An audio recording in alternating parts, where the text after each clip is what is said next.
I mean, the gig is up at this point. She said she feels good. She feels fine. Well, if she does, the Indiana Fever should be allowing her to play. This is women's professional basketball, right? This is pro basketball, right? If a player is healthy enough to play, they should play. She says she feels great. She says her body's fine. And she's still not playing tonight. Hold on to that, because the real reason has almost nothing to do with her back. And nobody's connecting the dots on it yet. All right? There's a lot of players in this league that don't like Caitlin Clark. We all know that. I venture to say I bet we could find one on every team. So if Caitlin's going to play in this league, they need to allow her to play so she can build a rhythm and she can build up her confidence and her stamina and her legs, because she's a three-point shooter. She needs that lower half to be able to launch those logos. And there's a basketball reason this matters more for her than it would for almost anyone else on that roster. Her whole game runs through her legs. Those logo three-pointers don't happen without rhythm in her lower half. And rhythm doesn't come from standing on a bench. Every minute she doesn't play right now is a minute she's not building back toward the version of her game that made her the most watched rookie in the sport's history. She's also in the middle of the best statistical season of her career, top 3 in the league in scoring and second in assists, which makes every bit of lost rhythm sting even more for a team trying to peak at exactly the right time. Status report for tonight's game. This has officially become a scam. Caitlin Clark out, rest. Is it my understanding that... There it is, printed in black and white on the injury report. Not questionable, not day-to-day, rest. 2 weeks removed from a back injury and the one word guaranteed to set an entire fan base on fire. Stick with me, because the actual explanation behind that word doesn't show up until much later in this video. And once you hear it, it's going to change how you read everything that happens between now and then. Seriously, and what's going on with this training staff? Now Sophie Cunningham's got back spasms. They showed up last night at game time. Aliyah Boston, that phantom lower leg injury that nobody is quite sure as to what's really going on. And Clark isn't the only name that showed up on that same injury report this week. Sophie Cunningham has been dealing with back spasms. Aliyah Boston has been nursing what the team is calling a lower leg issue. No further detail attached for well over a week. 3 regulars from the same rotation, 3 vague labels inside the same short stretch of games. On any single night, one of those means nothing. A franchise cornerstone, a starting wing, and an all-star post player, all landing on the same injury report inside 10 days, is the kind of coincidence that gets beat writers reaching for their phones instead of just retyping the press release. Going on with it? We've asked that question. Hey, media, Indiana Fever media, can somebody specifically ask what exactly is wrong with Aliyah Boston's leg? Oh, it's a lower leg injury. No, is it a knee? Is it a calf? It is a sore Achilles? Is it a strain? Listen to how many different ways reporters tried to pin down Boston's injury and how few actual answers came back. Lower leg, not a knee, not a calf, not officially an Achilles, just lower leg indefinitely. That kind of vagueness isn't unique to the Fever, and it isn't unique to this decade either. Every league that's ever had a superstar carrying a heavy workload has had this exact fight. Teams want the freedom to manage a body over an 80-game grind, and fans, understandably, want a straight answer for why the best player on the floor isn't on the floor. The NBA spent the better part of 10 years getting hammered by its own broadcast partners over healthy stars sitting out big games, going all the way back to a fine the league handed down over a coach resting his core 4 on a nationally televised night, which is the moment load management became a permanent part of the sports conversation. The WNBA is having that same argument right now, except it's happening in real time, in her replies, with a fan base that's waited its entire life for a player exactly like this one. And this particular back injury did not come out of nowhere. Rewind to June 24th, the last time these two teams met. Clark left that game in the third quarter and never returned. On the same night, Phoenix's Alyssa Thomas caught her with a foul that got upgraded after the fact to a flagrant 2 and drew a 1-game suspension. Nobody has officially tied that single play to the back injury that followed, but the timeline speaks for itself. Same game, same opponent Indiana is facing again tonight, and a star who hasn't looked fully like herself since. Even the Mercury's own social team got in on the moment a few weeks back, needling her injury in a post that got quietly deleted almost as fast as it went up. If you're wondering why tonight's matchup carries an extra edge on top of the injury report drama, that's why. Last night's comments, it was not my decision. That was somebody else's decision, talking about those 2 to 3 minute spurts that made us all want to pick our eyeballs out of our heads with a spoon. Quote, it's just really hard when you're playing 3 minutes, subbed out 3 minutes, blah, blah, blah, blah, blah. It's really hard to get in the flow. For the most part, I got good looks. Some of them went, some of them didn't. I probably didn't get a feel for the game as I usually do. It's really, really hard for me to play in that scenario. Go back 4 days, though, because this is where it stops being a mystery and starts being a data point.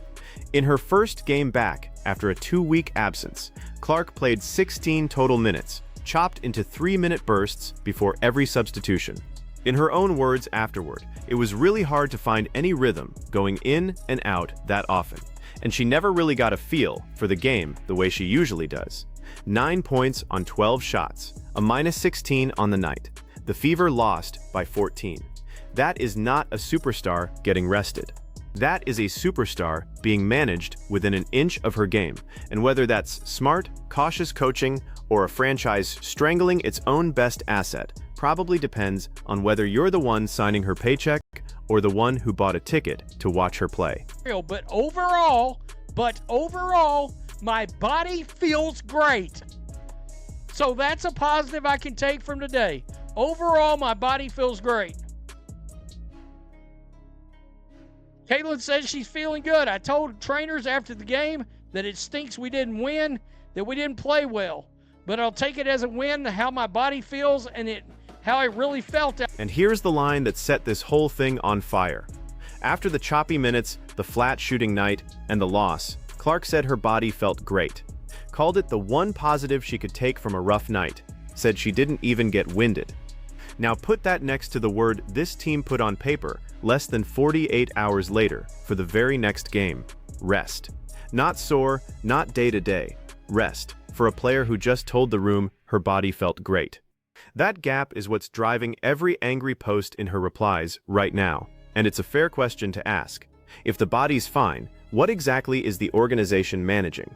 Is this really about her back, or is it about something else entirely? Something that has nothing to do with how she's feeling, and everything to do with a calendar sitting on a coach's desk. I watch and I hate how Caitlin's getting treated by Steph White. I despise this decision. She isn't a glass figurine. Let her ball. What's bullshit? Stephanie White and the coaching staff are trying to sabotage CC. Keep her stats down. That gap is exactly why a chunk of this fan base has landed on the harshest read available, that the coaching staff is sitting her on purpose, to cap her production, maybe even to keep her out of the MVP conversation entirely. I want to be straight with you here. That's a theory. It's an angry, understandable theory from people who've watched their franchise player get hit, get hurt, and then get micromanaged inside the same 6-week stretch. But there is no evidence anywhere that Stephanie White is trying to sabotage her own best player, and accusing a coach of deliberately tanking a 23-year-old season is a serious charge to throw around with nothing behind it but frustration. What we do have on the record is a coach who has openly said this is about conditioning and reintegration after a 2-week layoff, and a front office that has, at minimum, been consistent about choosing caution over hype every time this decision has come up. Whether that caution is the right call is a completely fair argument to have. Whether it's a conspiracy is a different question, and right now, the second one isn't holding up. Fans have every right to be furious about how badly this has been communicated. They don't have the right to turn a frustrating month into a crime nobody can actually point to. Laughing my ass off, so disingenuous. Cece was on limited minutes yesterday and was out before yesterday. It's crazy. Come on. Holy shit, you actually listed rest. Get this woman to a new team. Did she ask for rest, or are the coaches forcing this on her? Rest from 16 minutes last night? This also isn't the first time White and Clark have ended up at the center of exactly this kind of scrutiny. Back in May, cameras caught the two of them in a heated sideline exchange during a lopsided loss to the league's newest expansion team. And that clip lived on social media for days before either of them addressed it directly. Clark defended her coach publicly not long after. The relationship between a generational young star and the staff building a system around her was never going to be simple, and every uncomfortable moment between them gets replayed 1,000 times over because of exactly who she is. That's the other piece nobody wants to say out loud. The stakes here were never just about one player's health. Every network executive with a rights deal to this league already knows what a night with her on the floor does to a broadcast number, and what a night without her does to that same number. When she sits, ratings dip and ticket resale prices drop. That's not an insult to anyone else on that roster. It's just the reality of what one 23-year-old has done to a league's bottom line in under 2 years, and it's exactly why every minute's decision involving her turns into a business story as much as a basketball one. Wow. Sounds like Vanderbilt to me. Rest, laugh out loud, fire your coach. Look, it didn't get any better. Game day in the desert. People said, nah, the hell it is. The hell it is game day. Before anybody fires off another angry post about the coaching staff, it's worth knowing exactly who's sitting in that chair. White has already taken this same franchise to a WNBA Finals appearance once before. She led a previous team to back-to-back conference semifinal runs, and she got Indiana back to the semifinals again last season through a stretch when Clark herself was also sidelined with an injury. This is not a coach without a track record. She also inherited a roster last season that briefly ran deep into the playoffs without Clark healthy for stretches of it, which is its own evidence she knows how to manage a rotation around an absent star, not just a present one. It is a coach whose margin for error has essentially disappeared the moment the most talked about player in the sport joined her roster, because every substitution she makes now gets clipped, captioned, and turned into a referendum on her competence within minutes of the whistle. That doesn't mean every call she's made this month has been the right one. It means the loudest crowd in her replies doesn't always have the full picture, and the coach getting run out of town online is the same one with an actual championship resume. Hey, CDS, no thanks. No thanks. Nah, I have more important things to do than to stay awake and watch Stephanie White's boring-ass motion sickness. Another loss, boycotting. F off, won't be watching. Whoa, not a chance in hell. None of that context is landing with the fan base tonight, though, and you can hear it. Comment after comment saying they're done watching until this changes. People saying they're out until White is gone. People saying they'd rather do literally anything else than sit through another night of Clark getting shuffled in and out of a lineup she should be running. Some of that is pure heat-of-the-moment venting, but some of it is coming from people who built their entire week around watching this specific player and who feel like they're being asked to tune into a product that's holding back the exact thing that got them hooked in the first place. Meanwhile, the standings don't care about any of this. Indiana sits at 12 wins and 9 losses, packed into a crowded middle of the table, with a real shot at a favorable playoff seed if the second half goes right. Every game Clark plays limited, or doesn't play at all, is a game where that math gets a little harder for a front office that already knows exactly how much pressure is riding on this roster making real noise in October. And this is not some quiet Tuesday afternoon game either. Nights like this one get picked up by national broadcast partners specifically because of who might be on the floor. which means the gap between the audience that tuned in expecting to see her and the game they actually got is playing out in front of the biggest possible crowd. Oh, I'm staying up to watch this. People are, thank you. Fire Stephanie White or trade CC. Fire Stephanie White. And when the frustration hits this level, this is exactly the moment the internet starts calling for blood. Fire the coach, trade the star, blow it all up. That instinct isn't unique to this fan base, and it isn't unique to this sport, but it moves faster here than almost anywhere else, because there's no bigger name in this league to rally around and no louder alarm to sound when that name isn't in the box score the way people expect. Guys, it's starting to get a little loud about people saying, look, Caitlin Clark, you got to do something about this yourself. Nah, Caitlin Clark isn't playing. Even if she was, White will poorly coach her way into another L. No. So here's the part that actually explains tonight, and it's a lot less dramatic than the group chats want it to be. Before this game, White laid out the plan herself on the record to reporters. Indiana is in the middle of a back-to-back, and rather than run both of her top two options into the ground on consecutive nights just weeks after one of them tore through a 2-week injury absence, the staff split the load across the two games. Clark played the first night against the Sparks on a strict minutes limit. Tonight, against Phoenix, they flip. Boston is back in the lineup, and Clark gets the night fully off. That's the whole secret, not a conspiracy. Not a stat-padding scheme for anyone else on the roster. A coach managing two banged-up stars through a scheduling quirk the league itself created by stacking these games back-to-back in the first place. Is it frustrating if you planned your whole night around watching Caitlin Clark specifically, completely? Is it defensible from a medical and conditioning standpoint for a guard who was still hunting for rhythm in 3-minute bursts 4 days ago, in the same stretch where she's still working back from a back injury she picked up in a game against this exact opponent? Also, completely.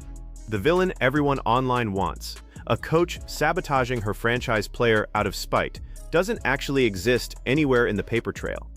What exists is a franchise trying to protect a 23-year-old on a compressed schedule that gives her almost no room to recover between real minutes run by a staff that's actually been more upfront about its reasoning than this fan base is currently giving it credit for. The communication has been rocky, the results have been ugly, but rocky and ugly is a very different problem than sabotage, and mixing up the two is how a legitimate conditioning conversation turns into a mob aimed at the wrong person. Boy, it's ugly. It's ugly. Well, I could have told him that. God, it's a brutal brand of basketball that Stephanie White is trying to get people to suffer through. And by the way, when Caitlin Clark plays, they normally, plays a regular game, they normally score points. Austin Kelly has at least had their offense working. Their defense is dog shit. Which brings us to tonight, and to a fever offense that even through all this noise, looks like an entirely different team depending on whether she's running it. On the nights she's had a real workload this season, Indiana's offense ranks near the top of the league. On the nights she's limited or out completely, that same roster struggles to generate anything resembling an easy look, because there's no true backup plan for what she creates just by having the ball in her hands. That's not a knock on anyone else in that locker room. It's just what happens when one player has fundamentally changed the geometry of every possession she touches, and it's exactly why this specific decision carries more weight than a normal rest day would for almost any other player in this league. With this back-to-back now in the rear view, expect her workload to climb back toward a normal rotation over the next few games as this conditioning window closes out and Indiana turns its attention to a stretch of schedule that will do a lot to decide where this team actually lands in the playoff picture. Whether the results start matching the ambition behind this plan is a genuinely open question, and it's one this coaching staff doesn't get to dodge much longer with a playoff race this tight. So here's what I actually want to know from you.